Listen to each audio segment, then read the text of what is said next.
Dan Cammish, 7 points behind, obviously right in contention. Just assess the championship position and the way forward from here. Yeah, it's as close as ever. You know, British touring cars never fails to disappoint, does it?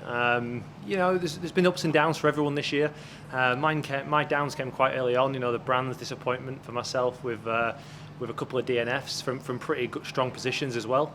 Cost us some points, but it's important to always keep believing in this championship, because you know that you're not going to be the only one that suffers a bad day, and inevitably a few rounds later, here we are, right back in the thick of the championship, all to play for, and yeah, it's going to go right down to the wire, as it always does. Ash Sutton, Tom Ingram, Colin Turkington, just give us a quick assessment of your main championship rivals. That's them, yeah. All of them. You know, they've all got strengths and weaknesses. The cars have got strengths and weaknesses, and it's going to be nip and tuck to the end of the year between all of us, I think. It's about keeping. You know, you've got to be aggressive, but you've got to keep your nose clean. A DNF at this point would be a disaster for any of us. You know, I think in terms of speed, I think we're right there. I seem to have hit some form, just probably at the same time Tom Ingram has. You know, which we've sort of seen a few fights between us these last few rounds.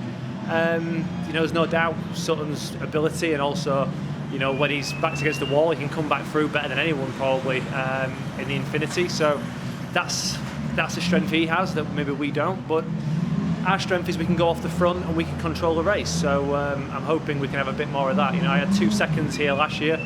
I'd love to have something similar and go on to Brandon in a really strong position. So qualifying is going to be important, and it's a new look qualifying as well. What do you make of the new format? Yeah, quality is always important. You know, it's something I've tried to bring to you know, to touring cars. You know, the stuff I've done in the past with the Porsche type stuff has always been so qualifying dependent. So my qualifying record's actually pretty good, and I try and base my whole weekend around a good qualifying. But obviously, yeah, this one's different. You know, we got a 2-part session. We've been quite good all year. You know, we've been sensible with our tyre allocation. We've got the tyres to do the job if we can get through into that top 10, which fingers crossed we will. And yeah, you know, I'm carrying a lot of weight, but I'm confident we can stick it somewhere near the front and go on from there. Hopefully the other guys not quite as quick as I am on today. One thing's for sure, it's all getting exciting. Sure is. Dan, all the best. Thanks a lot. Much. Cheers. Cheers.